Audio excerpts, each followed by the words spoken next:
Hey, what's going on, everybody? Welcome to the Friday edition. Oh, well, I'm burning down with Kim Brown. This is the place where we set oppression ablaze. I'd like to welcome everybody to Leo season. Welcome. Bienvenue. Bienvenidos. Come on into the saison de les Lionesses. And per usual for Leo season, we get to talk our shit. So I don't have no actual news. No news. News. I mean, yeah, we could talk a little news, but I wanted us to do something that we had not done on this channel as of yet. I do not think we have ever watched anything as a family. Have we done this as a family, guys? So this whole entire week has been filled with clips of Donald Trump appearing at the National Association of Black Journalists convention. All I have seen is clips. Trump sat for 35 minutes. I did not watch it live, but I would like for us to watch it live tonight. Now, for those that cannot stomach Trump, my apologies in advance. And for those that cannot stomach me, finding entertainment out of Trump, again, apologies in advance because I have interest in this for many reasons. I was a member of the NABJ, and I'm not no longer a member for no particular reason, but I wasn't so enthralled with the org to remain a part of it, right? And I think this Trump invite and the reaction from some of the members in response to the Trump invite, I do have thoughts. I have thoughts. So I want you guys to come on in here because, like I said, I don't have news. The news. Oh, well, let me not break this. I don't think this is breaking news per se. But today, I believe the Secretary of Defense, Lloyd Austin, announced that America is about to start sending more. When they say we're about to start sending some naval destroyers and some aircraft carriers over to the, the rowdier regions or with the places that America has helped to destabilize and make rowdy. Yeah, that's news. Even though I thought we already had Bama's over there, but all right. So there's that. They also announced that Kamala, what did they say Kamala raised in a week? 310 million, something ridiculous. Outrageous. So there's your news. There's the news. Ta-da, news. Now, time to get into the mess. Haha, mess. Let me get into this here chat. Of course I can get into the fucking chat. This is bullshit. So anyway, I'm going to be counting on y'all with all of your astute commentary, and I'm interested in the takes from the Fire Fam here.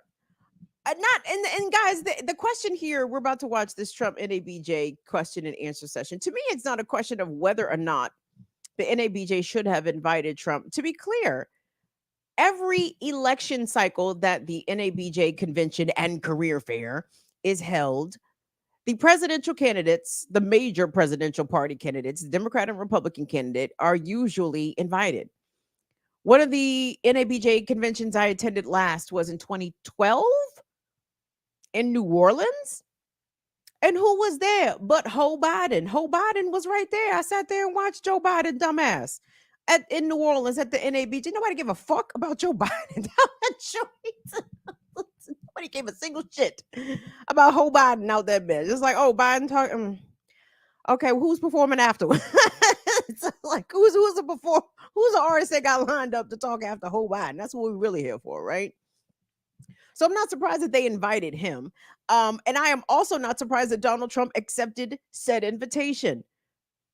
Trump did not lose any ground. Well, maybe. Well, let me withhold total judgment until after I watch this thing unedited. But I wanted to say I'm not surprised at all that Donald Trump accepted this invitation. This was red meat for the MAGA army, right? Trump came up in there with ginormous, I ain't scared of you motherfuckers energy, right? Like that's how Trump likes to roll. That's how Trump at least likes to posture for his audience and his supporters. Like, he's not scared of niggas. Great. Cool. I guess he wins points when he shows up in black spaces, still being himself, still not being politically correct, still talking his regular straight racist Donald Trump misogynistic talk, right?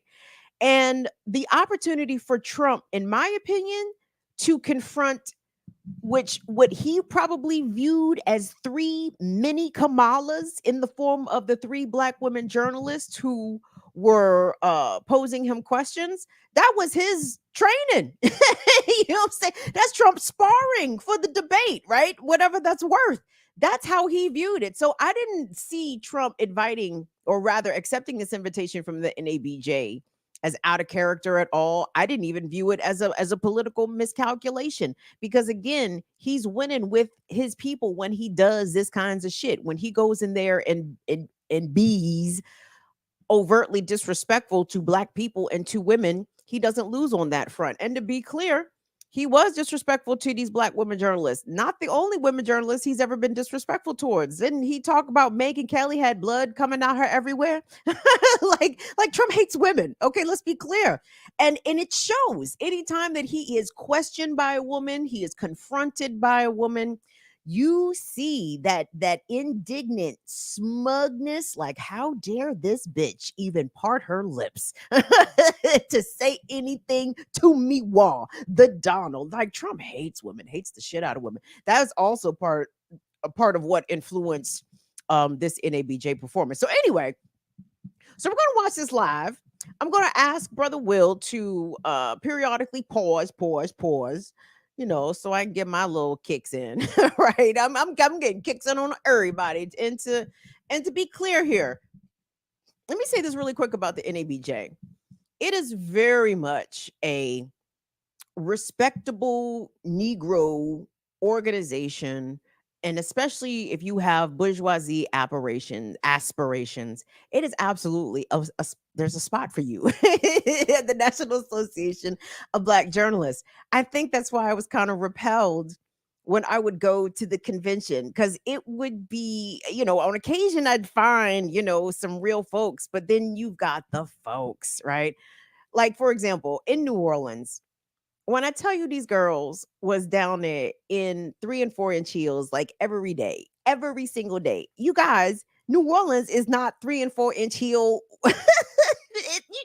No, you're gonna hurt yourself. Your feet, if at minimum, your feet are gonna be hurting at the end of the day. At maximum, them cobblestone streets is going to take you down, beloved. You understand? So it's the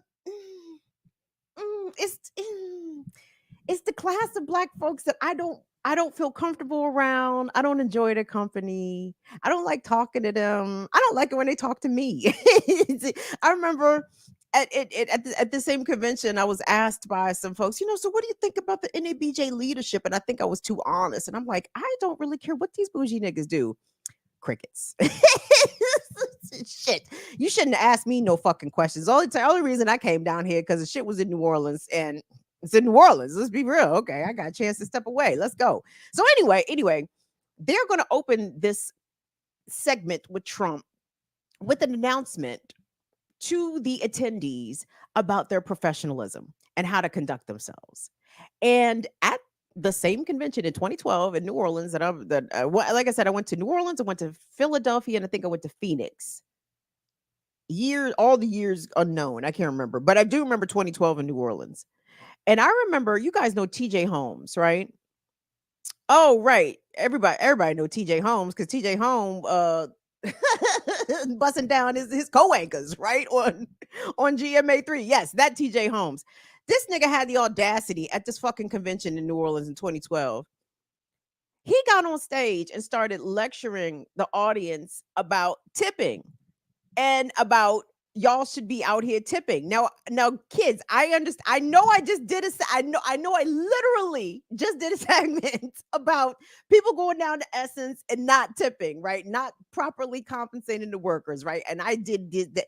But in a different context, I think, because NABJ is a professional organization. Like, I thought it was, I didn't appreciate, to be honest, TJ Holmes lecturing, finger wagging, a group of professionals. And maybe this is my classism coming through. Maybe I should shut the fuck up. But I did take umbrage with that shit. TJ Holmes was like, and y'all be sure y'all out here not tipping. And I'm like, nigga, what? Like, first of all, I'm from Maryland. We tip. Okay. I tip. Let me speak for myself, goddammit.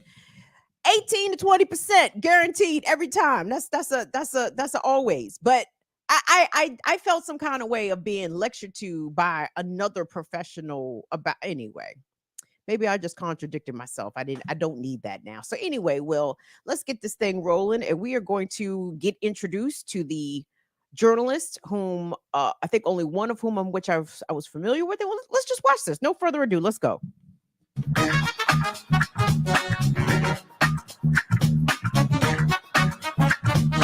Y'all.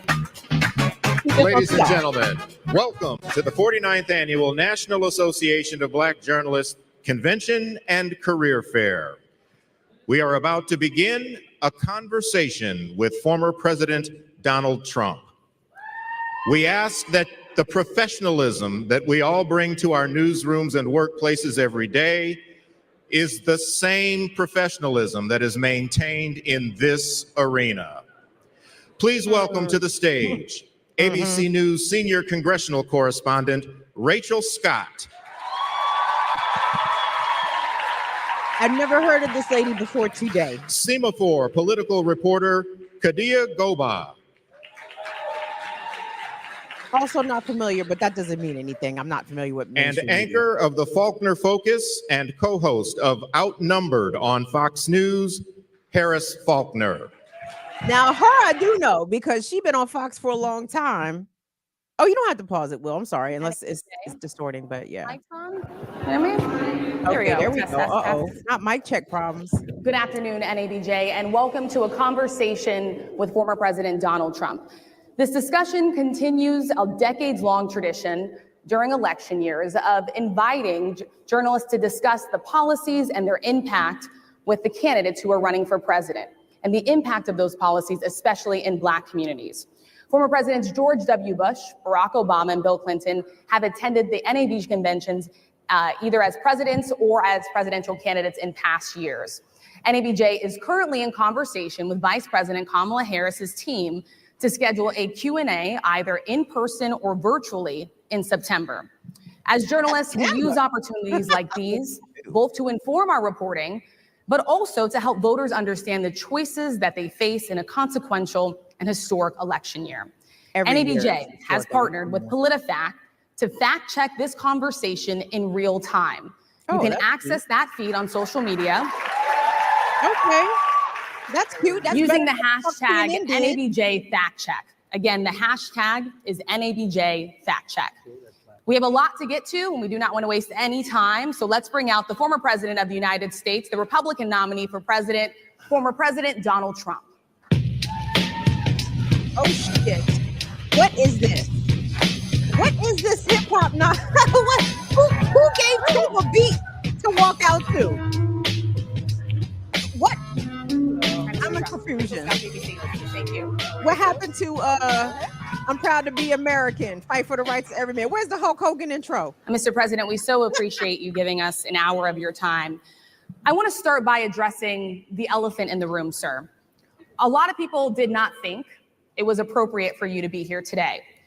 You have pushed false claims about some of your rivals, from Nikki Haley to former President Barack Obama, saying that they were not born in the United States, which is not true. You have told 4 congresswomen of color who were American citizens to go back to where they came from. You have used words like animal and rabid to describe Black district attorneys. You've attacked Black journalists, calling them a loser, saying the questions that they ask are, quote, stupid and racist. You've had dinner with a white supremacist at your Mar-a-Lago resort. So my question, sir, now that you are asking Black supporters to vote for you, why should Black voters trust you after you have used language like that? Pause that real quick for me, Well, first of all, I don't think I've ever. So I want to commend the sister. I'm not even sure which one of them was speaking. I appreciate her specifically coming out and asking a series of rapid fire questions, all wrapped into one, regarding Trump talking shit about Black folks historically, not just Black, I guess just non-whites. We throwing Nikki Haley ass up in here, and then the non-whites, which is true. Everybody knows Trump is a racist. Trump knows Trump's a racist. Trump supporters know that Trump is a racist. That's why they like him. Okay, like Trump is unapologetic about any of this shit. However, if we're gonna do journalism, if we're gonna be asking questions, I appreciate, yes, ask those questions in front of a Black audience. I'm not certain to the, I guess Trump's been asked this shit here and there. But it's interesting to me that the way that they approached, instead of like, because this is what he's about to say, because I think I've seen this clip. Trump's kind of like unhappy that no one said hello, how you doing, have a seat, how's everything going on the case. Like he didn't get any pleasantries, and he just got immediate, instant grilling, and he didn't care for that. So we know here comes his misogyny, because he didn't feel as though he was greeted and curtsied to and all this shit. So go ahead, Will, run that. Been asked a question so in such a horrible manner. First question, you don't even say hello, how are you? Are you with ABC? Because I think they're a fake news network, a terrible network. And off the top, I think it's disgraceful that I came here in good spirit. I love the Black population of this country. I've done so much for the Black population of this country. So much for you niggas. Including employment, including opportunity zones with Senator Tim Scott of South Carolina, which is one of the greatest programs ever for Black workers and Black entrepreneurs. I've done so much. And, and I say this, historically, Black colleges and universities were out of money. They were stone cold broke. And I saved them, and I gave them long-term financing, and nobody else was doing it. I think it's a very rude introduction. I don't know exactly why you would do something like that. And let me go a step further. I was invited here, and I was told my opponent, whether it was Biden or Kamala, I was told my opponent was going to be here. It turned out my opponent isn't here. You invited me under false pretense. And then you said, you can't do it with Zoom. Well, where's Zoom? She's going to do it with Zoom, and she's not coming. And then you were half an hour late, just so we understand. I have too much respect for you to be late. They couldn't get their equipment working, or something was wrong. I would love I think it's a very nasty question. I have answered the question. I have been the best president. Thank you.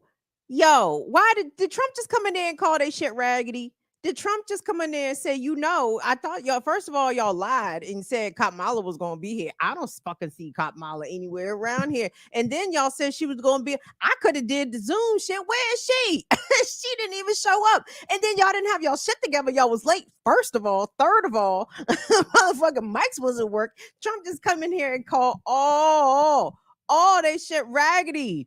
Because that's what Trump does, okay? Trump goes everywhere and calls everything raggedy. He went into the White House when he moved into it and called it raggedy. Like, I need all of us to recognize who have we been dealing with here, whether or not we wanted to or not. But who have we been dealing with here for at least the past 15, 16 years? This is this motherfucker. This is who he is. Do not expect the leopard to change his spots at all.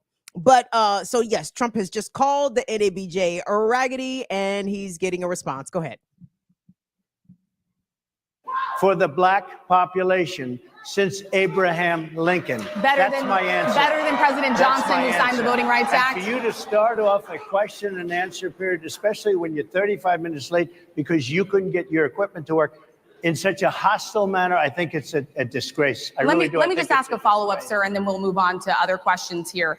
Some of your own supporters, including Republicans on Capitol Hill, have labeled Vice President Kamala Harris, who is the first Black and Asian American woman to serve as vice president and be on a major party ticket, as a DEI hire. Is that acceptable language to you? And will you tell those Republicans and those supporters to stop it? How do you define DEI? Go ahead. How do you define diversity, equity, inclusion? Okay, yeah. Go ahead. Is that what your definition? That is give me a literally definition the words. then. Would you give me a definition DEI. of that? Give me a definition. Sir, I'm asking you a question, a very direct question. Define Define it for me, if you would. I just defined it, sir. Do you believe that Vice President Kamala Harris is only on the ticket because she is a Black woman? Well, I can say, no, I think it's maybe a little bit different. So I've known her a long time indirectly, not directly very much. And she was always of Indian heritage, and she was only promoting Indian heritage. I didn't know she was Black until a number of years ago when she happened to turn Black, and now she wants to be known as Black. So I don't know, is she Indian or is she Black? She has always identified as a Black woman. I respect she went to a historically Black college. I respect either one, but she obviously doesn't, because she was Indian all the way, and then all of a sudden she made a turn and she became a Black person. Just to be clear, sir, do you believe that she is somebody should look into that too when you ask continue in a very hostile, nasty tone. It's a direct question, sir. Do you believe that Vice President Kamala Harris is a DEI hire, as some Republicans I really don't have said? know. I mean, I really don't know. Could be. There are some, and there are plenty. I know this lady right over there, Harris, is a fantastic person who just interviewed me at length. And we had a great interview, I think, and I heard you got very good ratings on that. Well, you told me it was the longest one of your life, so we had a good discussion. Look, So I want to talk about why you're here today. Here, pause real I quick. mean, It's it is- interesting that Trump knows, and he has used the slur, or like now that DEI, diversity, equity, inclusion, is used as a slur by conservatives to diminish any person of color that I guess achieves a certain level or makes it into a certain position, either employment, status, elected office, whatever. And Trump knows that he will call Kamala that at some point if he hasn't already. He might even call her that to her face. But see how he gloms towards the actual DEI person on the stage, Harris Faulkner. Now, I don't know what Singapore News and ABC, I don't know how many Negroes they got on their payroll. I don't watch either of them joints, but Fox, we know, has damn near zero Negroes, except this lady, right? Maybe they got one other. She is the DEI hire at Fox News and is clearly Trump's favorite person on stage. But let me say this. I wanted to say this real quick. So this is mutual stroking here from the NABJ and from Donald Trump. Everybody wanted to get clicks and views off of this appearance. So Trump felt as though the interviewers was coming in hot. The interviewer seems, or the first person asking questions seemed, I won't even say irritated, because she really didn't. She didn't really lose her cool at all.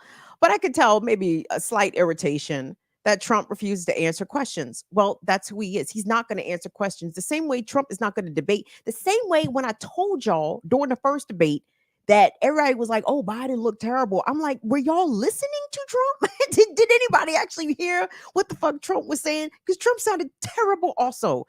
Anyway, anyway, we're going to listen to Trump be very excited to talk to Harris Faulkner because he knows her. And because Harris Faulkner, let's keep it a buck, is willing to play the game with powerful white men, and which I think to most extent most professional journalists are, right? Why did Trump get invited to the NABJ? Because ultimately this is what the NABJ does. This is not out of the realm for them to invite presidential candidates to speak to their attendees during an election year. But this is for clicks and views, baby. Trump knew what he was going to come in there and do. The NABJ, I'm certain, should have known what Trump was going to come in there and do. And everybody was going to mutually benefit off of clicks and views, et cetera, in a cashmere sweater. Let's resume. Go ahead, Will. Not lost on us how divided we are as a country. And as you were coming today, we really got to see that we were divided along the lines of race, along the lines of gender. And there is this question of, in this moment where we are, why come here? What is your message today?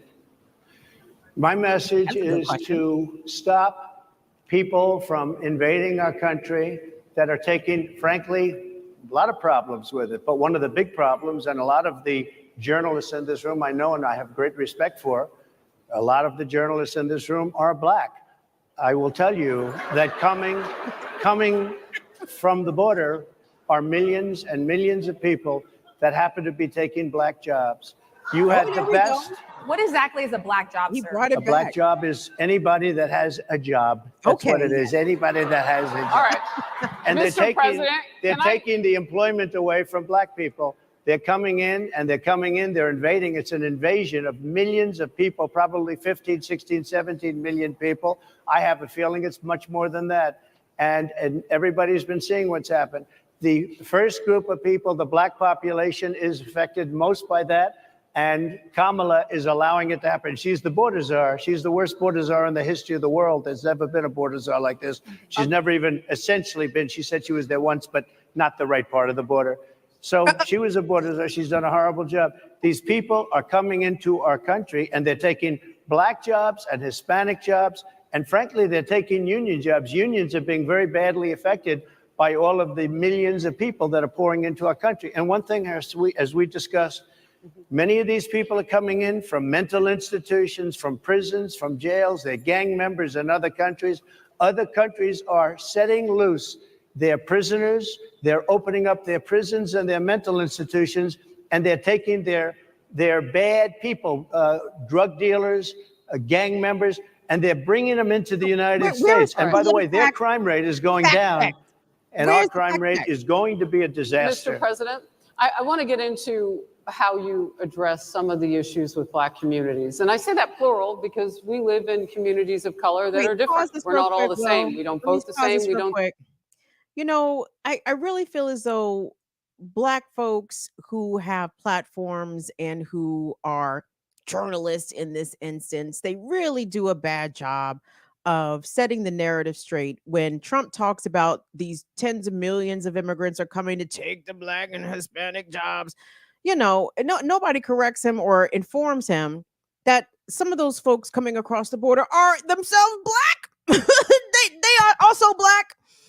They are black coming from Haiti. They are black coming from Colombia. They are black coming from Panama. They are black coming from a lot of places. They may be straight up from Africa, who may have immigrated to Central and South America in order to come across the border. Like, we forget black immigrants when we have this illegal, undocumented migration conversation, and it's fucked up because they are there. They are down there. They are also getting treated horribly by Biden, by Trump, by Obama, okay? And I really dislike when black folks do not push back on all of those tropes, and also don't bother to offer up that, you know, here come Trump, oh, they're letting out the people from prisons and mental institutions. No, many of these folks are coming here because of U.S. foreign policy, because of sanctions, because of embargoes, and because of climate catastrophe. This is why these folks are coming here, because the US has ruined their economy where they live, right? It's fucking up the climate where they live. That's why folks is coming here trying to walk across the border and shit.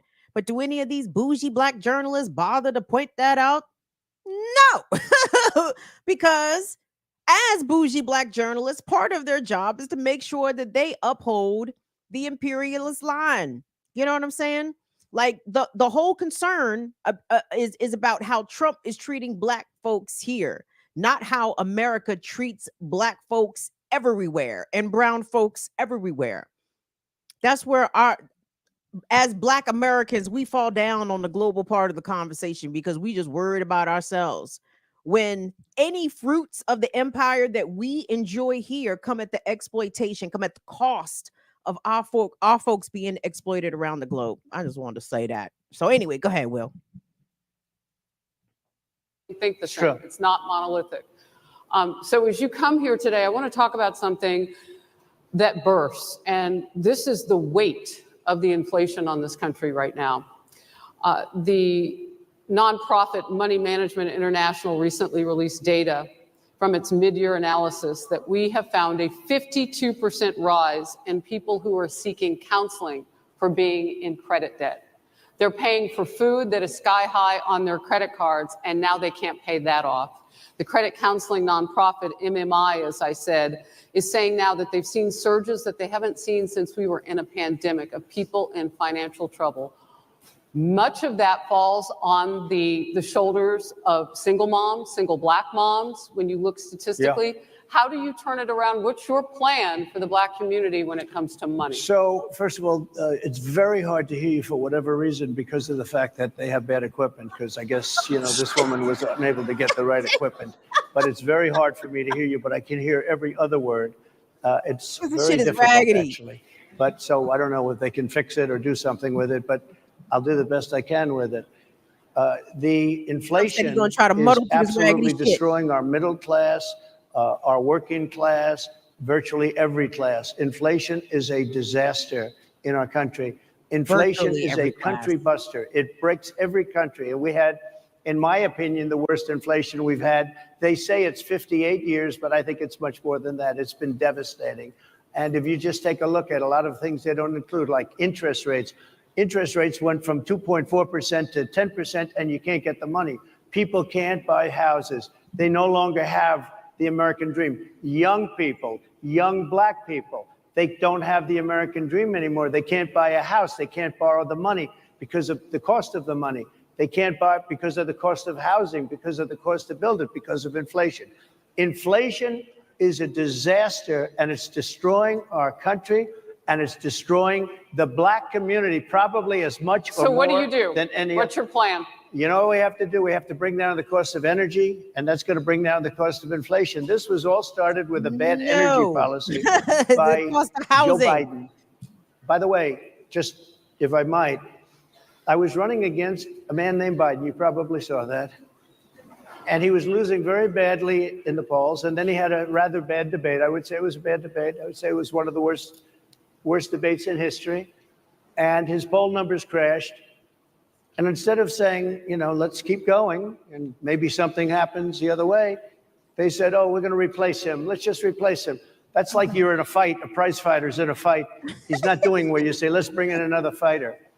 So our whole campaign was steered toward him. And now we have to steer it to her. But ultimately, it's the same because they have bad policy. They have policies of open borders, unbelievable open borders, horrible energy policies. They want to get rid of, as you say, gasoline in cars. They want to get rid of oil. They want to get rid of efficient heating. Environmentally, what they're doing is killing our country. They're absolutely destroying our country. But the inflation is the thing that's hurting the Black worker, the Black population, and every other population within our country. Inflation is the worst it's been, I think, in over 100 years. And they'll fact check it. They'll say it's only 58. Whatever it may be, they don't add all the numbers. They don't add the really bad numbers, and you can check that too. But inflation, Harris, is absolutely destroying this country and the people in our country. Yes, Mr. President, can I ask you another question that is also impacting Black Americans? And that's very clear now. Good. I'm sorry? Y'all cleared it up. It's very clear. I hear you. Okay.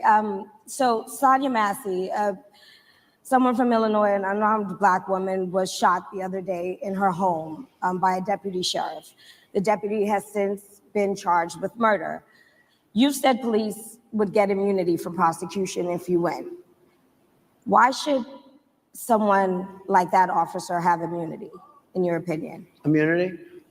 Immunity. I don't know the exact case, but I saw something, and it didn't look good to me. It didn't look good to me.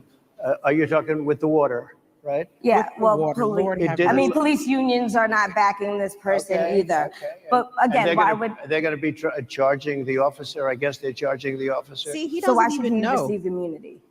Well, he might not. I mean, it depends. It depends on what happens. I'm talking about people that are much different cases than that. We need people to protect ourselves. And by the way, in Chicago, as an example, a few weeks ago, July 4th weekend, they had 117 shootings and 17 deaths.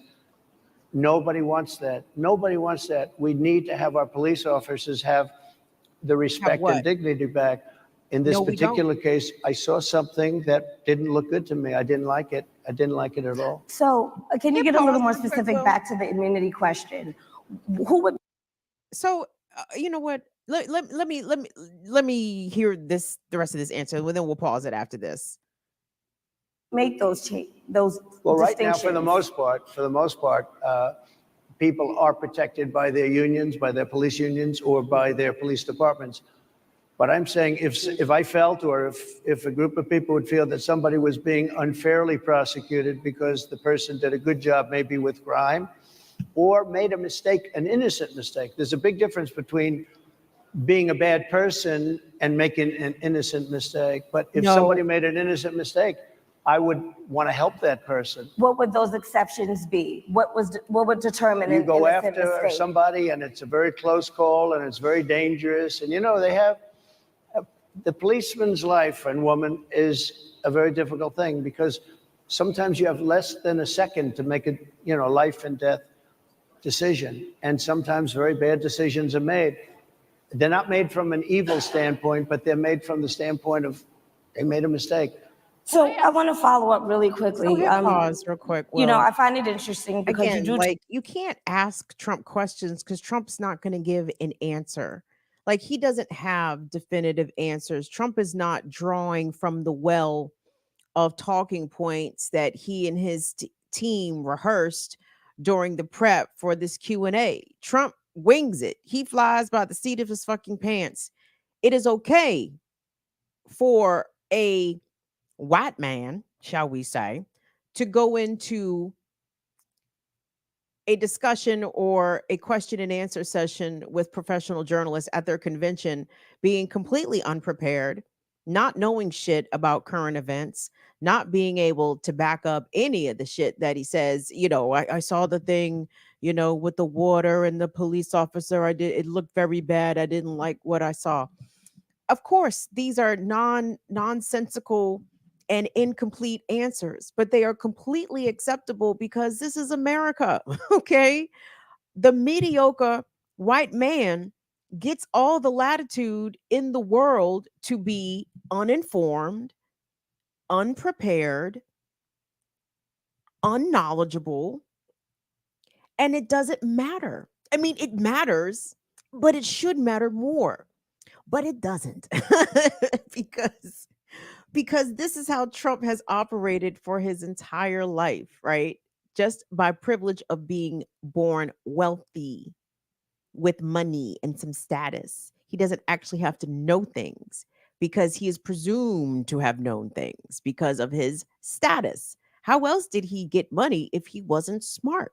Well, he got money because he was born with it. Yeah, he made a little bit more because he knew how to pimp the system. That does make him a little smart, but it doesn't make him prepared to be president of the United States. But dare I say, none of these fucking fucktards who have ever been president are prepared to be president of the United States. Really quickly, everybody, before we move on with the watching as a family of Trump at the National Association of Black Journalists Convention unedited, I'd like to remind you guys we're in the middle of our summer fundraiser.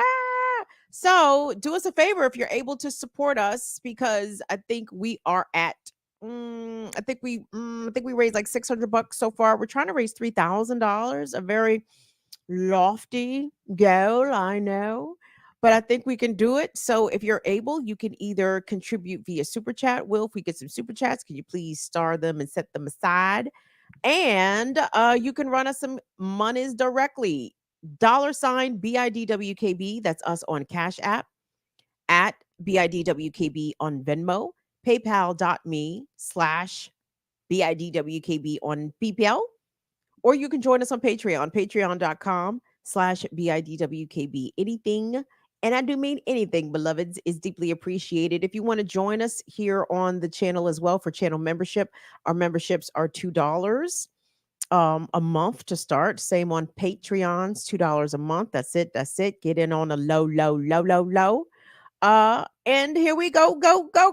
So let's get back to this interesting Q&A session. I know I totally skipped over the part where Trump was, questioning Kamala's identity. I don't care. It's America. It's the one drop rule. This lady going to be viewed as black, whether or not she wants to be or not. Okay. And Trump nor any white are the arbiters of who is black or who is black enough. And it never ceases to amaze me when whites will openly have these discussions like anybody gives a fuck what y'all got to say about who the fuck is black enough. Y'all not black. That's all the fuck you should worry about. You know what I'm saying? Don't worry about what percentages or how many drops non-white folks are of African or other. Mind your business. Don't worry about who is black and who ain't. That's not y'all's concern. Y'all should worry about other shit, like getting y'all way back to Europe post haste. How can y'all get back over there? Let's hope y'all start a fund. Go back to Europe for the whites. Shit. Anyway, let's go. Will, let's send Trump back to fucking Germany. Let's get him out of here. But anyway, let's resume. Let us resume. Talk about reining in prosecutors, especially when it comes to prosecutors that are prosecuting you. Why doesn't that skepticism apply to law enforcement? Well, I've been prosecuted because I'm a political opponent of two people that have weaponized our justice system. I've been prosecuted. I just won the big case in Florida. Everyone said that was the biggest case. That was the most difficult case. And I just won it. Now, Biden has a similar case, except much worse. I was protected under the Presidential Records Act. Biden wasn't, because he wasn't president at the time. And he had 50 years worth of documents. And they ruled that he was incompetent and therefore he shouldn't stand trial. And I said, isn't that something? He's incompetent and he can't stand trial, and yet he can be president. Isn't that nice? Mr. President, but they released him on the basis that he was incompetent. They said he had no memory and he was a nice old guy, but he had no memory, and therefore we're not going to prosecute him. I won the case, and it got very little publicity. I didn't notice ABC doing any publicity on it, George. We covered you extensively, sir. I'd love to move over on to I different didn't notice topics you now. do any publicity on it at all. I won the case, the biggest case. This is an attack on a political opponent.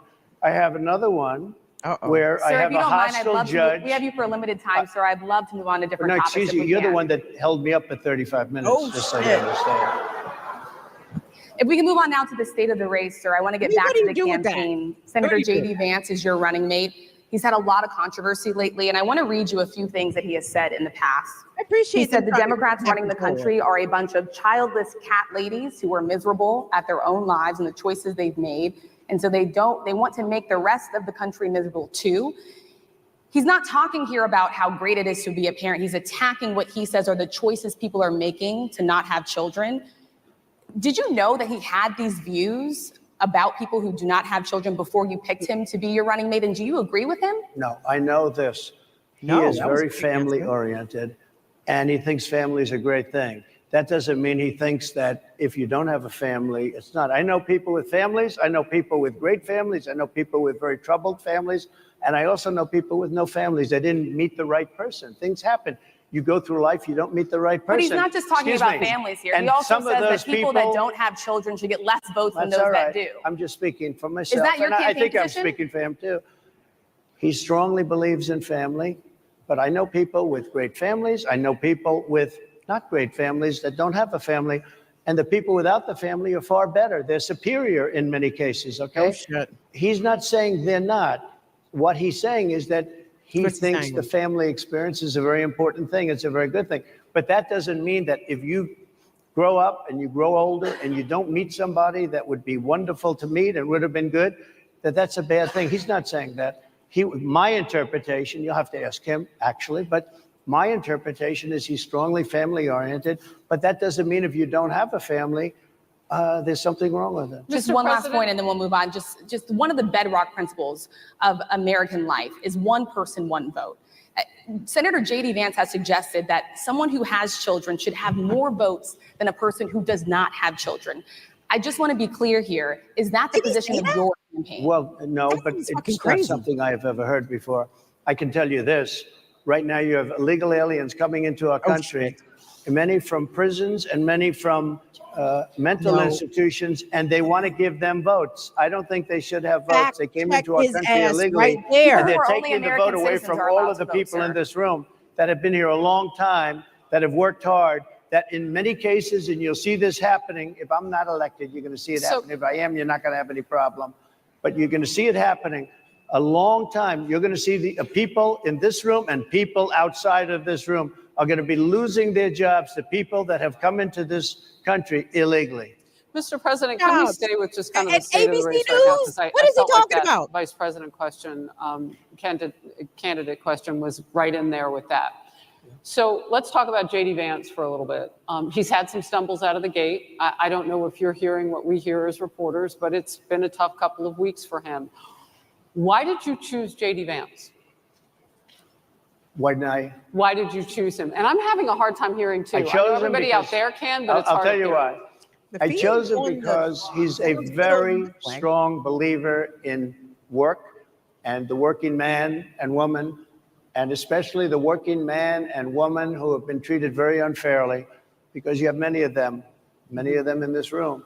But you have many of those people, they were treated very unfairly. They worked very hard and they were treated unfairly. He wrote the book that became a bestseller. The movie became a smash hit. He's a very smart guy. Without the benefit of having a family that has contacts, like a father that was well connected, he got into Yale Law School. He graduated in 2 years from Ohio State, summa cum laude. I mean, you take a look at, his career has been an amazing career. He started off at a level with a resume, but difficult family situation, very difficult with the mother, the father, and everything else. He ends up going to Yale Law School and was one of the top students, became the head of the Law Journal. I mean, that's an amazing thing. He's a 4-year, he was in the military with great distinction for 4 years, got out, went into business, became successful in business, very successful in business, actually. Did public offerings and other things. And pause for me real quick, Will. I have to believe in that. What I appreciate about this rambling endorsement of J.D. Vance and the bigging up of his credentials is that peep what he led with, J.D. Vance, came from a very difficult situation. He didn't have a father that was connected, right? And then he went into list on the education. Trump knows what got him in the world, what made him Donald Trump a success was his connected father, right? So Trump, can conceive of J.D. Vance getting an education and doing well in law school. He can conceive of all that. How in the world did this man ever achieve anything without having a father that was connected? Say the quiet power out loud. Thank you very much, Donald Trump. I want to just point that out, y'all. We live in a very patriarchal society, even for boys, right? When you don't have a present father or a connected father, or society punishes you for that. That is a demerit. Again, that is you having to, start back 25 paces behind where everybody else got to start. You know what I'm saying? That shit means something. I just wanted to point that out. Even a dense fucker like Trump understands the weight and the importance and the heft and the influence that his father, having a name and having connections, was able to do for him, way more so than any sort of requisite window dressing higher education he may have received. I just wanted to point that out. Go ahead, Will. I mean, he's somebody that was born in a rough situation. Most of the people know that situation because it was very well documented in his book. And I have a lot of respect for somebody that can get into Yale and become one of the best students in Yale, that meets a young woman at Yale who was also outstanding, and they get married, they have a beautiful family, but he had he's made himself an amazing life. He then goes to Ohio, lives in Ohio, and he had my endorsement. That helped. But he wins the Senate. He becomes a United States Senator. So he's a United States Senator. So Harris, like I respect you for your success, I respect people for their success. The reason I asked the question is because the last time you and I sat and talked was the day that you were shot. We'd been together for much of that day. You left to go to Butler, Pennsylvania, and we didn't know what was next. Tommy Crook. And 2 days after that, I cannot understand your microphone. I know it is really hard for me to understand you too. I can understand you perfectly. Because she's closer. I can understand you. Happy to hear that, sir. But I can't really understand, Harris. I have a few more questions. Because of the distance, and the mics are really in lousy shape, but I cannot understand Are you asking a question? what you're saying. So what I wanted to say was the last time we spoke, you said some words that were prophetic because I asked you who you wanted to choose for vice president. Yeah. And you said normally it really wouldn't matter what they would bring, you choose somebody that you think has a future, that sort of thing. But you said these words 3.5 hours before an attempted assassination on your life. You told me that Fake bad news. things happen, Harris. And that's why this decision is important this time. Bad things happen. You said it twice. When you look at J.D. Vance, says is he ready everything on day one? He says everything Does twice. he what? Ready on day one, if he has to be. I've always had great respect for him, and for the other candidates too. But I will say this, and I think this is well documented. Historically, the vice president, in terms of the election, does not have any impact. I mean, virtually no impact. You have 2 or 3 days where there's a lot of commotion as to who, like you're having it on the Democrat side, who it's going to be. And then that dies down, and it's all about the presidential pick. That is correct. Virtually never has it mattered. Maybe Lyndon Johnson mattered for different reasons of what we're talking about, not for vote reasons, but for political reasons, other political reasons. But historically, the choice of a vice president makes no difference. You're voting for the president, and you can have a vice president who's outstanding in every way, and I think JD is. I think that all of them would have been. I actually think he's a very bad pick. He's going to hurt your voting ticket. that way. You're voting for the They're not president. voting You're for voting JD for me. He's right. If you like He's right. me, He's I'm going to voting win. for If Trump. you don't like me, I'm not going to win. I'm going to get my JD Vance question in. JD Vance? I'm going to get my JD Vance question in. To your point and to Rachel's point, he, has a lot of opinions about childless women like myself or divorced people like yourself. Do you think, well, Yeah. I mean, my But point at is least here. it was said in a friendly manner. My point is, do you think the just wants to be Republican Party is charmed. getting a little bit too judgy about people's lives when you think about abortion or when you think about You don't have to what charm. JD Vance is saying? But it depends on what you want to I get out don't of think, it. look, I think that the Democrat Party is really the one that has the problem. I think they're radical on abortion because they're allowing abortion in the 9th month. They're allowing the But death. I think it's They're about allowing freedom, the right? death of a baby after Where's the the baby is pushback born, on based kids? on Sir, the that is governor illegal of in every Virginia. state in the That's- country. Based on the governor of Executing Virginia, a they're baby in allowing the every death state of in the the country baby is illegal. after it's born. It's a They're crime. allowing abortions in the 8th and 9th month. Well, of Democrats pregnancy. have denied. I think they're right. And I That's think the the thing. Republican Party is actually much less. I think I've made them much less radical, perhaps, but the Republican Party, what we're doing is bringing it back to the states where everybody wanted way it. more radical. Democrats, Republicans, liberals, conservative, everybody wanted abortion brought back. They didn't want Roe v. Wade in the federal government. They wanted it, Again, everybody. But the Lie. majority wanted of it back. Americans oppose Excuse Roe me. v. Wade being They overturned. don't Polls know have about showed this. that. Right now, they're voting.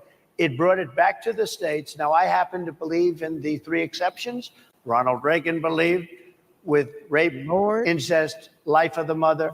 I do. I think most people do. I think most Republicans do also. But if you take a look, right now they're doing, it's an amazing thing. Out of the federal government, it's in states, and people are voting. And I will say, Ohio is, let's call it a more liberal version, has been approved. Kansas, the same thing, a little bit surprising to a lot of people. But the people are now voting. And it's taking this issue that's been going on for 52 years and has torn our country apart, and it's giving it to the people to vote on. And they're voting. And many states have already voted. Others are in the process of voting. And it's bringing it back to the people and a vote of the people. And it's not at all radical. And again, you have to follow your heart. Wow. I happen to believe in the 3 exceptions. Here, Most get past people me believe real in the quick, 3 Will. exceptions. Most Republicans believe. I gotta say, like, if you were not sure of foot and knew what exactly happened when Trump and his Supreme Court overturned Roe v. Wade, well, rather it happened during Biden, but it was because of the Trump's SCOTUS appointee. Like, you might actually fall for that shit. Like, oh, Trump's like, no. We actually made it less radical. See, we took it away from, from the feds, and then we took it back to the states. See, now people get to vote on the shit. See, before the federal government just said everybody can have it. And no, no, people need to come and vote on the shit. Like, he's actually making this sound somewhat democratic, right? And if you did not know what time it was, and you are liable to be, swayed by the likes of a Donald Trump, by the likes of a charlatan and a Pied Piper like Donald Trump, you might could have fell for some of that shit. Lord have mercy. He's saying we took it back to the States. A little surprising in Ohio and Kansas. Yeah, people didn't expect. What you mean people didn't expect? Y'all didn't expect. Republicans didn't expect for women to organize and rally and to make sure that access to abortion and other reproductive justice shit made sure that it was enshrined in their state constitutions. That is the voting that Trump is talking about. The fact that women and supportive people had to come to the polls to vote to make sure that within their state, in the state of Kansas, in the state of Kentucky, in the state of Ohio, women could still access abortion services because Trump, in his radical conservative agenda, of which, by the way, I don't even think Trump is all anti-abortion, but he just knows who he needs to appeal to and who he needs to appease to. So he'll go ahead and endorse and sign on to anti-choice efforts because he knows that basically it's not affecting people of his ilk anyway. His granddaughters would be able to get an abortion, no fucking problem, right? So he ain't tripping. But wow, that was some interesting verbal footwork from Trump of all people. I said, wow, if you didn't know what the fuck was going on, you might actually fall for that shit. Go ahead, Will, run that. Believe in the exceptions, but they don't want to see an abortion in the 9th month or the 8th month. Almost everybody agrees to that. And they certainly don't want to see, in the case of the governor of Virginia, the former governor, I might add, who said, we set the baby aside and then we decide what to do. Meaning, what do? We execute the baby.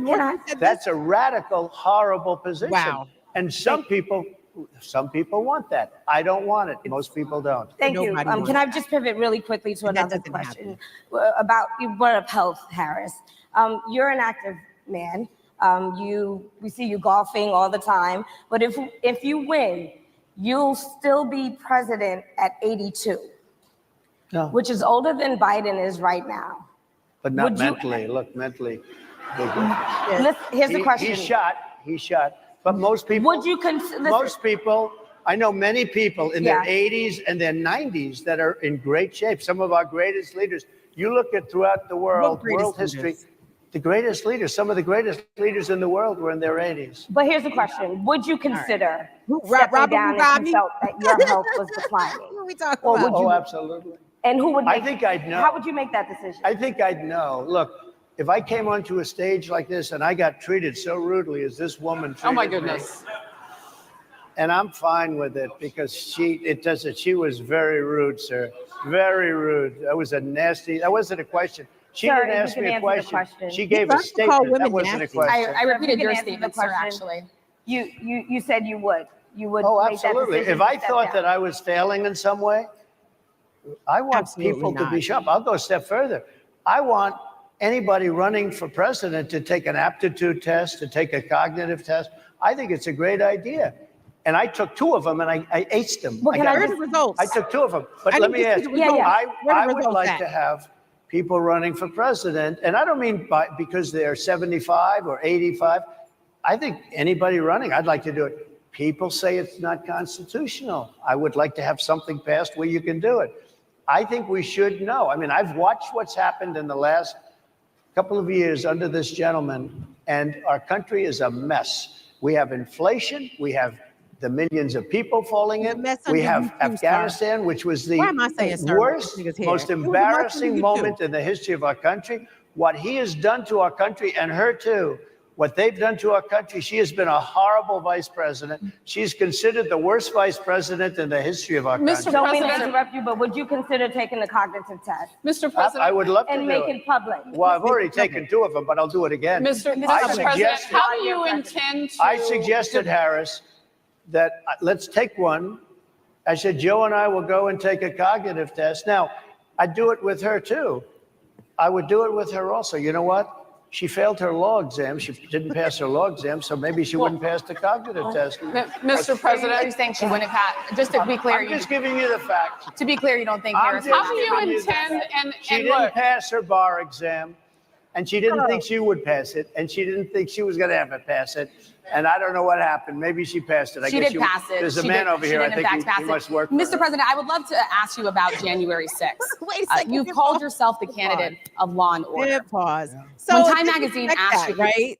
So, I mean, again, I don't give a fuck about Kamala. Let me be very clear, just in case we got some new folks in here. Sometimes we have trolls fall in here and they dump the Trump 2024 shit in the chat and in the comments, and they be like, "Oh, look at the Democrats." I don't give a fuck about Kamala. I don't give a goddamn, quite frankly, who wins this fucking election. Okay, Kamala doesn't have any policies. Trump doesn't have any policies. Okay, this is all this is going to be when this election in the next 3 months continues to evolve. It's just going to be more of that from Trump. Oh, did you know that Kamala didn't pass her law exam, her bar exam? I don't care. I don't care. Because, sir, as much as I dislike her, you think you passing anybody's bar exam? You think you passing anybody's SAT exam? You think you passing anybody's driver's exam? Sir, I mean, come on, let's be serious, Trump. Let's be serious. But this is what it's going to devolve to, right? These questions about character and competency and not about policy at all. Trump is going to sit there and point the finger at Kamala and say, and Biden, and be like, oh, look at all the millions and, of undocumented people. Well, he says worse terms than that. We say undocumented migrants coming across the border. Kamala also does not want the undocumented people here. She traveled to, I can't recall, was it Nicaragua? Where did she go, y'all? Was it El Salvador? Where she showed up in these people's country and said on national television, do not come. We do not want you to come. That is some of the cruelest shit ever, right? That is not a immigration policy. do not come. It sounds mean. It sounds conservative. Well, I guess conservative and neoliberal are synonyms, right? It's the same shit. So I just want us to be clear here. Kamala and Donald Trump have these same objectives at the border, let's say, for one. The issue of reproductive access and reproductive justice is one issue in which they separate, in which they differ on. Ask Kamala what she thinks about Sonia Massey. Ask Kamala what she thinks about qualified immunity. Ask Kamala what she thinks about erasing and limiting or outright abolishing police unions. She is going to give you a cop/prosecutor answer that ultimately harms Black communities. And I'm sure it's just going to be worded slightly different, but the sentiment is going to align with the same shit that Trump is on. I just want us to be clear here. So from a policy perspective, all the shit that these, some of these women journalists, these Black women journalists on stage are getting a little huffy about, run that same question to Kamala. See if you get a different answer. She's just going to say it a little better. But the meat of the answer might still be overwhelmingly similar to what the fuck Trump is talking about. Let's go ahead, Will. You would consider pardoning all the rioters. You said, yes, absolutely. Sure. You called them patriots. 140 police officers were assaulted that day. Their injuries included broken bones. At least one officer lost an eye. Damn. One had 2 cracked ribs. Damn. 2 smashed spinal discs. Damn. Another had a stroke. It's like they got their ass Were the whooped. people who assaulted those 140 officers, including those I just mentioned, patriots who deserve pardons? Well, let me bring it back to modern day. Like about 5 days ago, we had an attack on the Capitol. Here we go. What about it? Horrible Let's attack go. on the Capitol. You saw the people that were Nobody protesting attacked and the Capitol, you spraying these dipshit. incredible monuments, bells, lions, all these So the fuck magnificent what? limestone It's and paint. granite with red paint, Your red spray supporters paint put shit that on will the wall. never actually come off, especially in the limestone. It will never. What about I'm a that builder, shit I know about in the this stuff. halls of Congress? It'll never. You'll see it in 100 years from now. What They about that viciously attacked our government. They fought with police. They fought with them much more openly than I saw on January 6th. What What's about going to happen to those people? What's going What to happen about to the them? people in Portland What that about- destroyed But, sir, my that question city? is on What's those- going to happen to My the question people is that on tried those to rioters about? who assaulted Excuse me. officers. You have to Would ask. you pardon? Oh, I'm sorry. It's going to happen. Oh, absolutely, I would. You If would they're pardon innocent- those- If they're innocent, I would pardon them. They've been convicted. And by the way, the Supreme Court just well, they were convicted by a very tough system. They were, how come the people that tried to burn down Minneapolis, how come the people that took over a large percentage of Seattle, how come nothing happened to them? How come the But people sir, we're that, talking about how people come that the were people- seen no, beating We're officers talking with about federal flagpoles, buildings. dragging them down the stairs. They're on They video. try- Have you seen that Really? video, Oh, sir? really? Well, they you would shot- pardon those. You would pardon those rioters? They shot a young lady in the face who was protesting. They shot her in the face. You know, nobody died that day. You do know that. Except but people her, who died in got shot Seattle. twice. Nobody died, but people died in 140 Minneapolis. officers You know, were people died in assaulted that Minneapolis. day. And nothing happens, and nobody ever talks, and nothing happens to those people. Oh, But you wow. went Who are after those the people? J6 people with a vengeance. And I'll tell you what, Wow. what about the cops that were, about? and I'm all for the police, as you know, but what about the police that are ushering everybody into the Capitol? Go in, go in, go in. What Well, about that? Look, tell the truth. No doubt about it. nothing is perfect That is true. in life. That did happen. But you have people from Minneapolis, you have people just from 5 days ago in Washington, D.C. They were having fist fights and fighting with the police. fights. They were spraying and destroying. They were desecrating never seen the our J6 monuments in Washington, D.C. 5 days ago, and nothing happened to them. And you can't have two systems of justice. Oh, That's shit. why Wait a they second. went Oh, after me boy. as a political opponent, because Wait, they felt wait, they couldn't Will. win without. Pause it real quick. First of all, you guys know in which the esteem of which I hold January 6th as a holiday. Now, if we're doing holidays. The day that the whites came to tear up their own shit needs to be marked and commemorated for all time, right? Trump talking about the Netanyahu protests in DC some days ago. And yeah, some statues got hit with some red paint. Guess what? Them statues get hit with red paint every protest, my nigga. Like that's not unusual for all that shit to happen. Let me tell you what is unusual. What is unusual is for literally thousands of people to invade, let's use Trump's words here, to invade the US Capitol, to send the US Capitol Police on the run, scurrying like little rats, to be chanting to hang Mike Pence. And Mike Pence believed them niggas, okay? So it's why, of course, this is what Trump is going to do.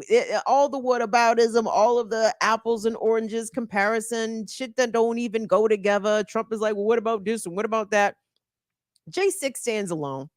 And Trump is telling y'all, and telling these folks, telling black people to their face that there's two systems of justice. And black folks is like, nigga, really? You don't say. You don't say.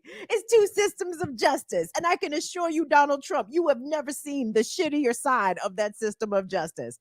Even the J6 patriots did not see the shittier side of that justice system, that two-tier justice system that Trump is quick to acknowledge.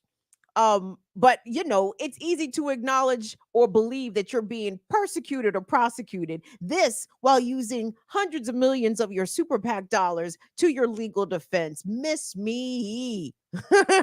With all the white male privilege. Look at me. I'm such a look at my Miss poor little rich man. I'm such a victim. Wah. Anyway, I'm sorry. And y'all know I normally get tickled from Trump, but he's annoying me right now with this stupid shit. Maybe I haven't listened to him in a while. But anyway, let's keep rolling, Will. Let's go. Doing that. And we're going to win our cases and we're going to be vindicated. But I have to spend a lot of time on that and money. That's what they want. After the election, they won't care. Although in my case, I think they probably will because the hatred is pretty deep. But I'll tell you, they went after me as a political opponent. That's never happened in our country before. And it sets a terrible, terrible precedent. I swear to God, What do you do on day one if you win? What's your first thing? What do? I close the border. And I do two things because I can do a lot of things simultaneously. I close the border. We don't want people coming in. We want people to come in, Harris, but they have to be vetted. They have to be checked. They have to come in legally. I want people to come into our country, but they have to be vetted. They have to be checked. So when you say, what do? That, and I drill, baby, drill. I bring energy way down. I bring interest rates down. I bring inflation way down so people can buy bacon again, so people can buy a ham sandwich again, so that people can go to a restaurant and afford it. Because right now, people can't buy food. Your grocery bills are up 40, 50, 60%, right?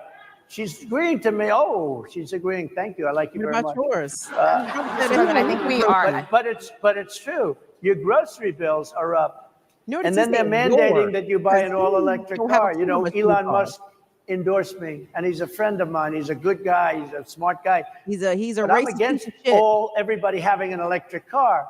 Okay, I'm very much against that. You have to be able to, if you want a hybrid or if you want a gasoline-propelled car.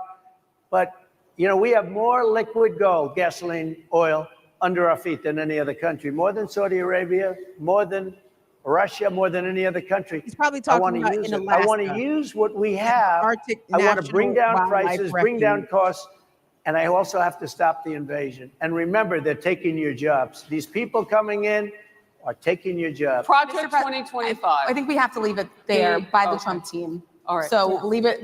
That is the last word. Thank you so much, Mr. Trump, for coming today and joining us. Cut it short. Well, thank you very much. I thought Trump cut it short. Thank you. Thank you, everybody, very much. Great Thank honor. you, Mr. President. Okay. Thank you. NABJ will email about details regarding the conversation with Vice President Kamala Harris in September. Thank you. Thank you very much. Thank you, sir. Oh, well, that was a little awkward. Is that how like the whole video ends, Will? They don't come back and say, oh, wow.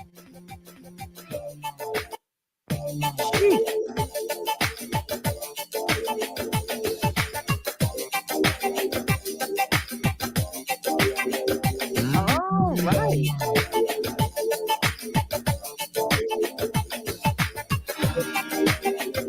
Oh, that's Trump shuffling off stage. Okay. Okay, well, you know, I guess I've seen most of the highlights, so I think I was expecting a little bit more, but I had not previously seen the question pertaining to Sonia Massey, so I was glad to see that he was asked. I look forward to Kamala Harris also being asked, not only about Sonia Massey, but the wider issue surrounding adding more police to the streets. And then this issue of police training. Well, if we just get the police trained. Well, Sean Grayson, that fucking racist piece of shit who murdered Sonia Massey, had fuck ton of training. He had training from 4-5 different jurisdictions. This motherfucker had training out the wazoo, and he still shot that lady in the face. So training is no longer an acceptable answer. Not that it ever was. But journalists, please consider not allowing these elected officials, especially those running for president or really any elected office, just to get away with, oh, well, officers need more training. What, these motherfuckers? Well, so are they on the streets not trained? Like, when you say that, what are you really saying? That you are training them improperly to begin with, or that this is the training that they receive to be violent and antagonistic and even murderous towards members of the community? Anyway, I'm sorry, I'm getting off topic. Thoughts? Thoughts. What did y'all think? I think that everybody wanted to get noticed. Okay. NABJ wanted some attention for the convention. Trump has been bumped from the news cycle recently because of all of the energy surrounding Kamala's announcement or her ascension to become the Democratic presidential nominee. We'll run that TikTok. I think it was TikTok, right? The reaction from some of the NABJ attendees in response to Trump's Q&A session. Let's take a look at that quickly. You're asking about what I felt very uncomfortable. Very disappointed. The panel was amazing. I thought this was an opportunity to push back on his long, meandering lies that he tells all the time. He shocks me, and when I think I can't get shocked anymore, he blows my mind even more with some of it. I never felt that he was really gave me an approach that he wanted to make everyone feel comfortable and like me really explain how I'm going to help Black communities. Here's my plan to help Black people specifically. Like I feel like I never got that in any part of the conversation, and I kind of expected that from the jump. He really believes in his heart.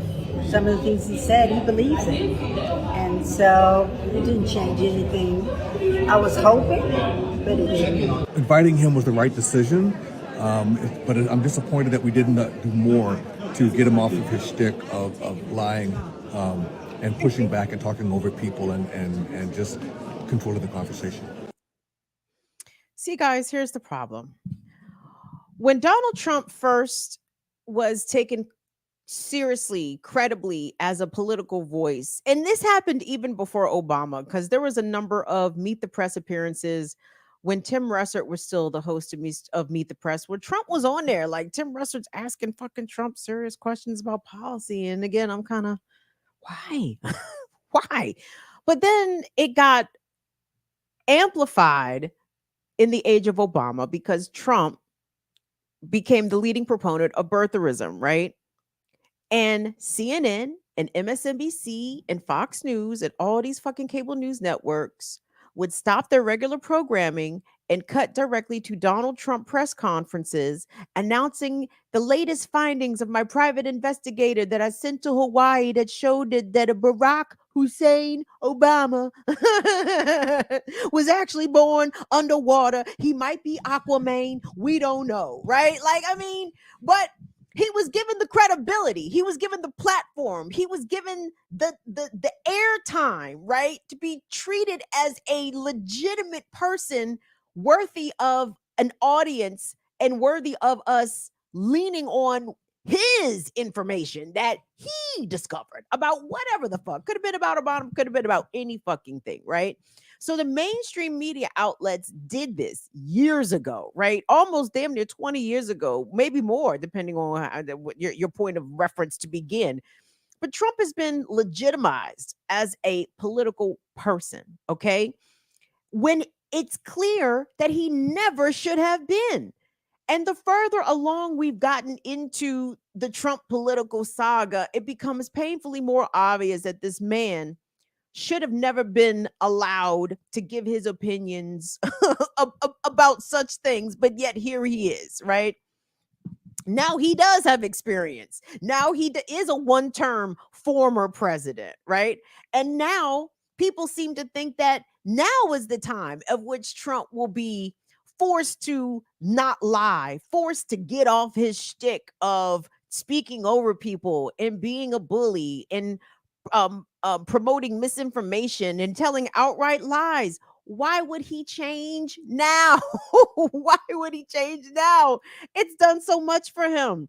It's gotten him so far. So now the folly is on those that expect legitimacy and incredible answers and coherency and clarity on policy from a man that never gave it to you in the first fucking place. And yet people kept sticking microphones and cameras in his fucking face.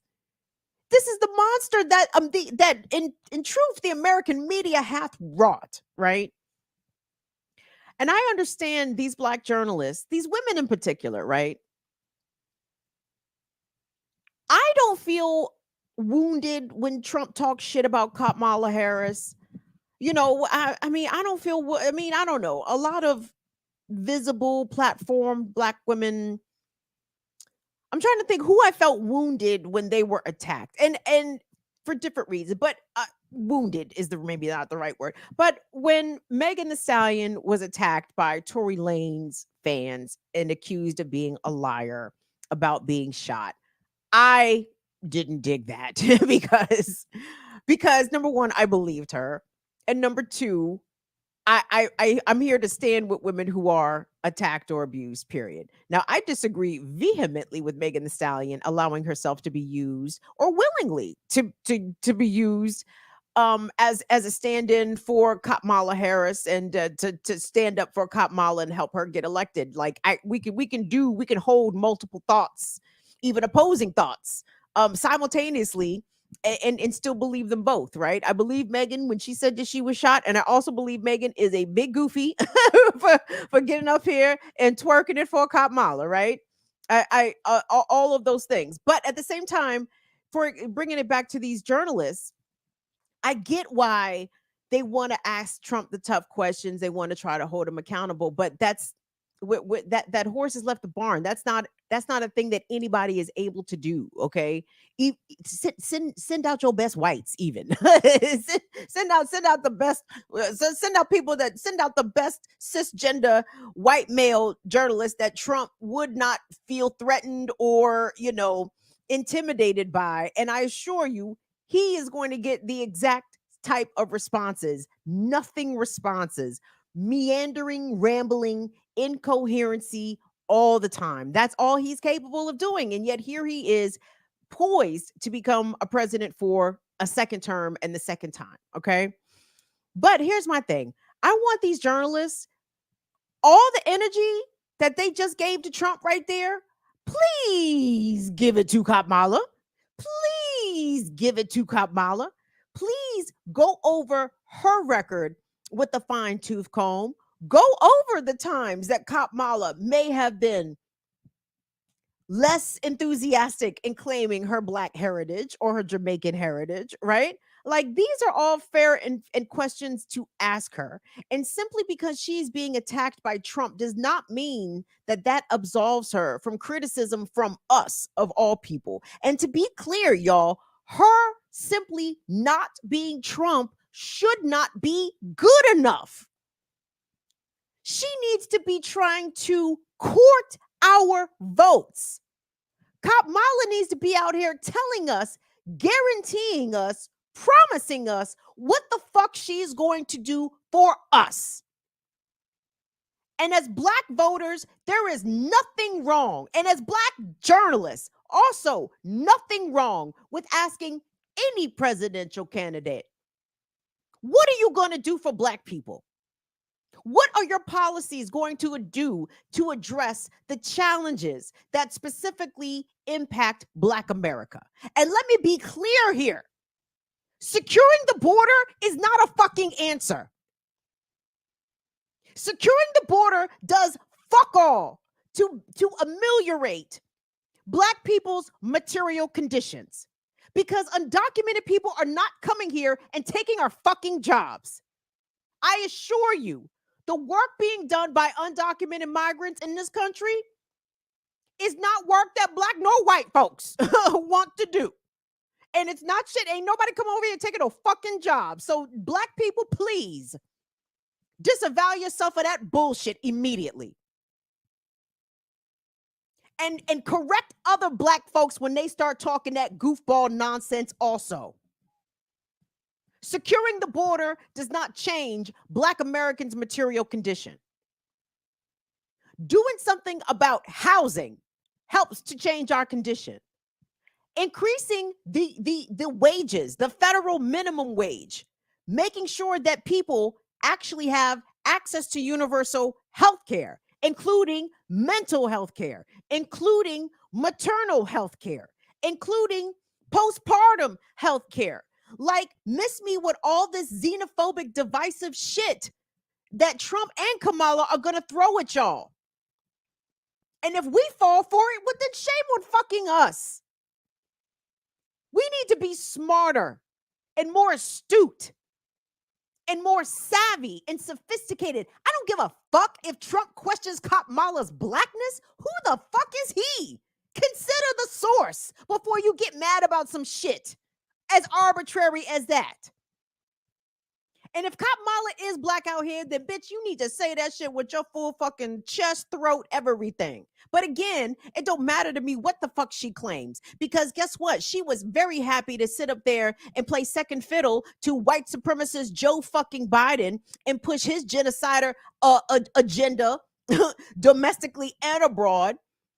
So even if she claims to be 100% motherfucking Ashanti African out here, that should not change how we feel about her based upon how her policies are geared towards us. I just want us to be smart out here, not stupid. Kamala not being Trump is not good enough. And she is counting on it to be good enough. So them NABJ journalists, as hard as you went at Trump, please come at Kamala the same way. Ask her all these same questions about the border, about what she is going to do specifically for Black people. And if she says, well, I'm here to be president of all of the United States. I'm not here to be president for all of Black America. Oh, okay. Well, then, bitch, you just answered our fucking question. And so you don't want our vote. Oh, so you don't want our vote. You willing to stand up and do shit for other folks specifically? You know what I'm saying? We don't have to name names. We don't have to name names. Everybody knows who they are. And it's multiple groups. I'm not talking about one group in particular. I'm talking about the multitudes. But if Kamala can't come out and say that she can do anything specifically, or she has any intentions to do anything policy-wise geared that will help Black people, but yet she want to sit up in here and kiki in your fucking face about how I can't wait to be the first Black woman president. Obama did this to us already, everybody. And, you know, another dumb fucker as president said, fool me once, shame on me. Fool me twice, I won't get fooled again. You know what I'm saying? We cannot get fooled again. Won't get fooled again. Well, what's the option? Trump gonna be the Amen. That's America's problem, okay? That's America's problem. Whoever the fuck is the president is going to be all of our problem. And please don't think that Trump is going to be less of a problem than Kamala, because he ain't. He going to sound worse. He's going to make everybody, you know, lots of people be very anxious about shit. But guess what? When Benjamin Netanyahu and Israel starts to really unload on Tehran and on Beirut, even more than they are doing right now under Joe Biden and Kamala Harris. Remember that. Remember all of that. Like, Trump is going to enable all of the same things that are happening right now under Biden, except maybe a little worse. Maybe. He'll just be more bombastic about the shit. Anyway, hold on. I'm going to run this last clip and I'm going to turn y'all loose. So after Trump addressed the NABJ convention, somebody outside of the hall caught a discussion, a debate between Roland Martin, Rolly Roll. Rolly Roll is Mr. NABJ, by the way. The NABJ conventions that I did go to, Rolly was front and center. Rolly was out there doing the wobble. Rolly had the ass cots. Rolly is Mr. NABJ down there. Trust me when I tell you that. Rolly is Mr. NABJ down there. As I'm sure is not a surprise to anybody. But he got into this discussion with some conservative dickweed. And poor Rolly. Rolly is actually trying to explain things to this man, like using facts and shit. And guys, let me tell you something. I learned, and go to my channel here. I have a playlist. It's called Kim versus CPAC. Okay. I used to go to these conservative fucking, I did go, I guess some might describe the NABJ as a little bit conservative, even though it's not what I was talking about. But yes, I did go to NABJ too. But I went to the CPACs and I went to the RNCs and I did all this shit. And I would sit there and try to rationalize, reason, debate, explain to Republicans and conservatives. And I'm telling you, it would be the same result as though if I brought Bagheera in right here and tried to explain, if I tried to do the same rationalization and explaining to Bagheera, it would yield the exact same results. It's no point to try to have a conversation with conservatives. These people operate literally on another plane of existence. You know what I'm saying? We're white and male and straight and cis are the rules, and anything varying or deviating from those rules, does it exist? Is it alive? Does it even count? Right? So here's Rolly trying to explain shit to some dipshit conservative, and I don't understand why he's even wasting his time, but I appreciated, the effort. Let's take a look at this, Will. So here's the whole deal. What did he lie about? First of all, he lied about, in terms of abortion in 9 months, that was a flat out lie. He lied about HBCU funding. Because the reality is, for 3 consecutive years, Donald Trump submitted a budget cutting HBCU funding. But that's not what you were talking about. Excuse me. The program that he cited about HBCU funding, guaranteeing funding, his budget zeroed that program out. It was under Bush, was reauthorized under Obama, he zeroed it out. It was Congresswoman Alma Adams of North Carolina who put it back in. How were you in that seat today? I'm sorry. Let me say it to you. Why were you in that seat? Who put you in that seat? Let me say it to you again.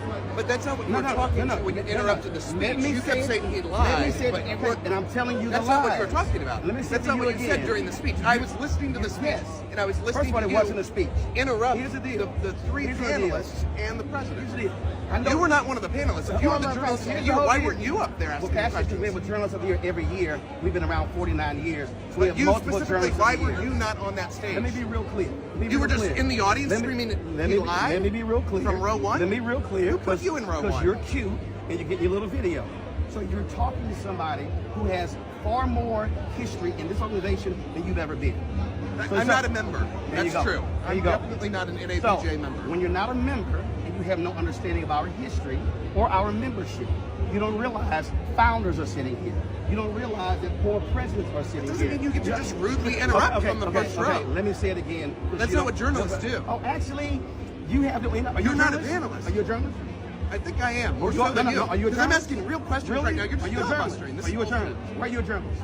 What's your organization? Because I'm asking questions. No. What's your media organization? I'm independent. I'm asking you What's questions. your media organization?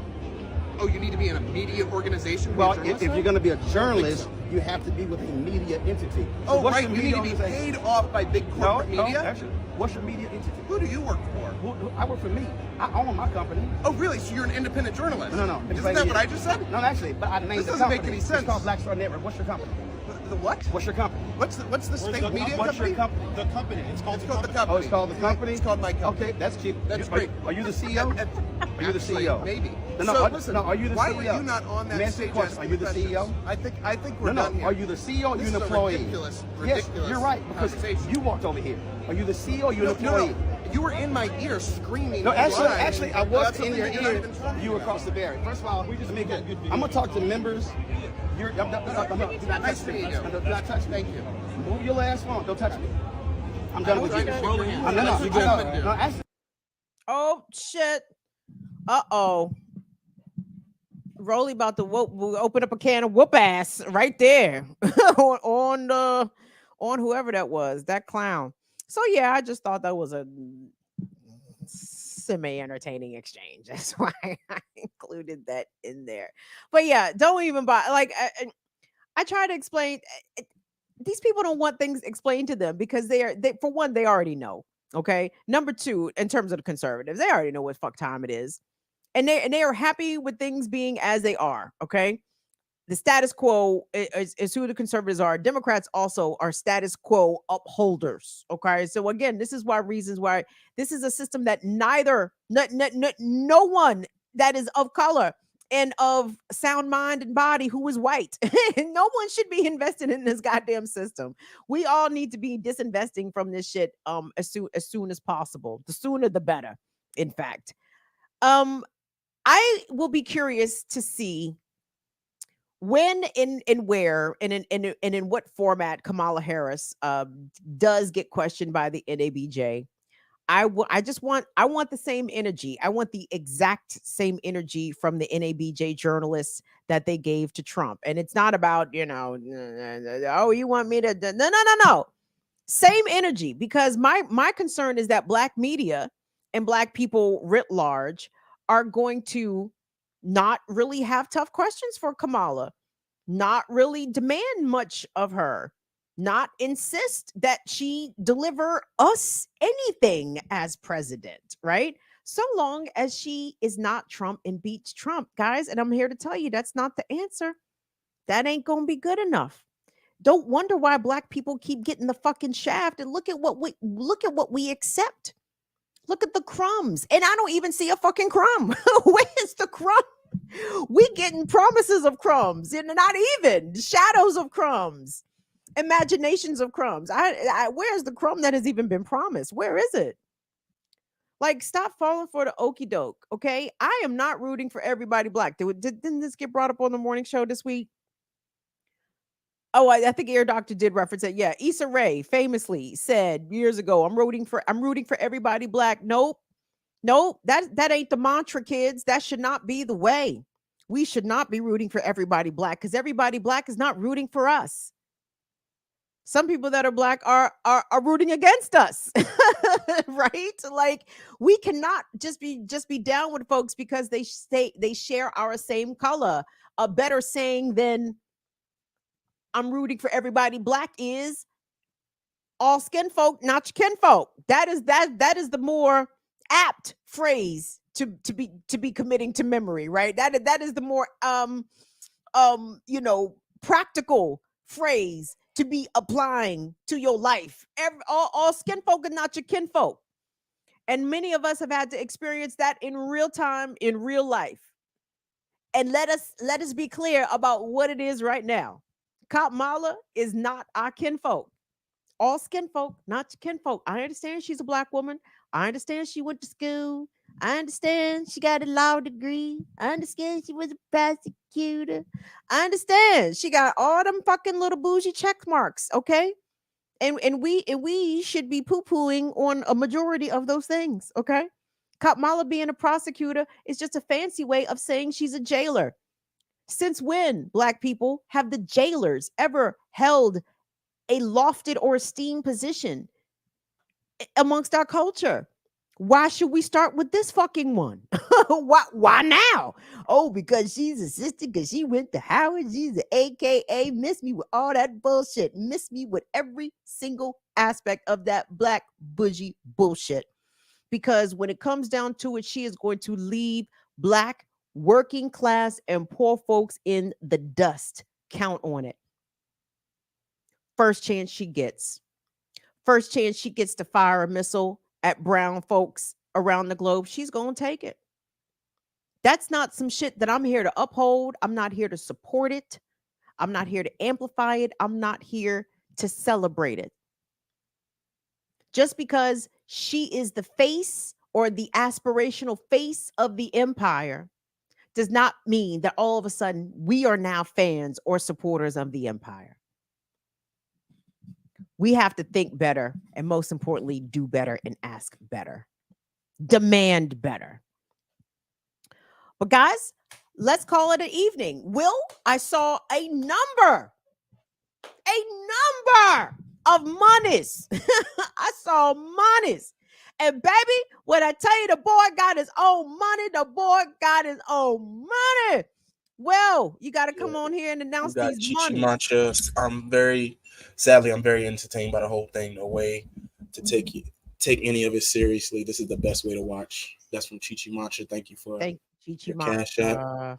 For your super chat. And Sith Lord. Thank you. He just said thank you, Kim. And then Peace is a Verb.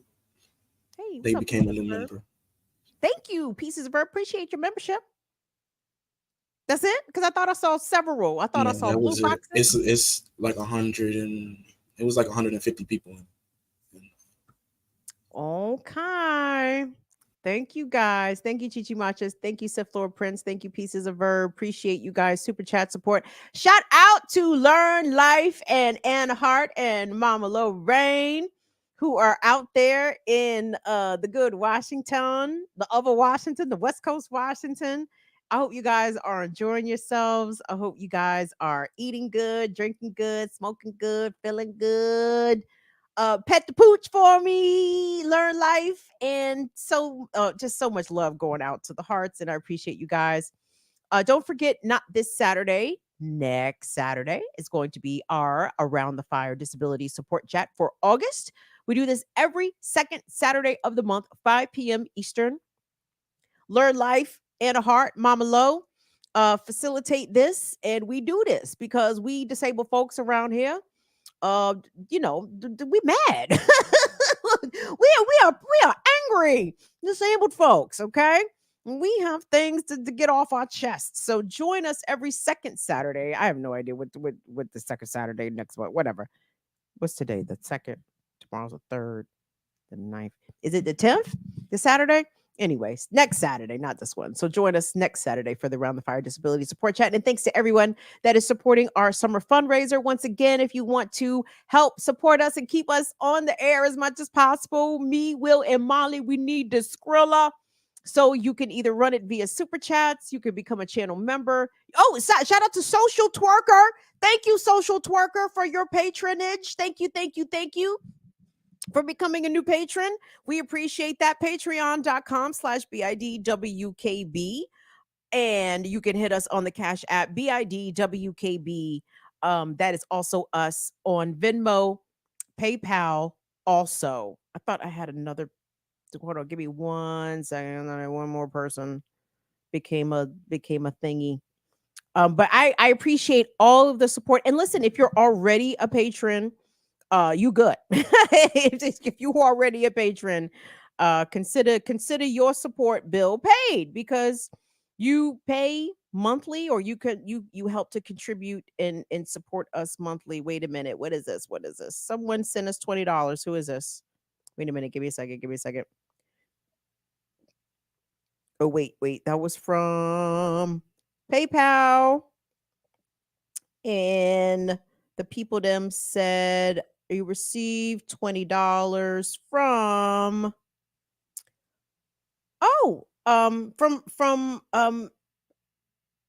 thank you so much. Debelius? Hope I'm saying that right. DG. To entertain you, to DG. Thank you, DG. Thank you so much. DG out here. Baby, I do not want to be butchering your name. I am not in the name butchering business. So I will say DG. Thank you so much for your PayPal support and all of that. So thank you guys. We're trying to make it up to $3,000. And I know that's a bit of a lofty goal, but I think we can make it. I think we can do this. You guys have showed me that you got it in there. Cindy Rose. Cindy, I think this was you. Cynthia. Venmo support. Thank you so much for that. Was that you, Cindy Rose? Thank you. So you guys are bringing in all the support across all the platforms. I just want to thank you guys so much for that. So we have all weekend and next week to continue our summer fundraiser, and I just want to thank you guys. So listen, also do me a favor, when you see the content on the channel or pop up on your feeds, engage with it as much as you can. Like, share, subscribe, consider becoming a member, etc. So everybody, please have a wonderful and safe weekend. The new moon is now in Leo, so everyone go burn your oils and your salt baths. Get your salt baths in. Shout out to Miss J Free. I'm burning my incense that you gifted me on the Remix Morning Show live event. So thank you so much to Miss J Free and everybody. And we'll see you guys back here on Tuesday, kids. So have a good, safe weekend. It's Leo season. Leo to the max, baby. On behalf of Will and Molly, we love you guys. See y'all later. Bye-bye, y'all. Peace.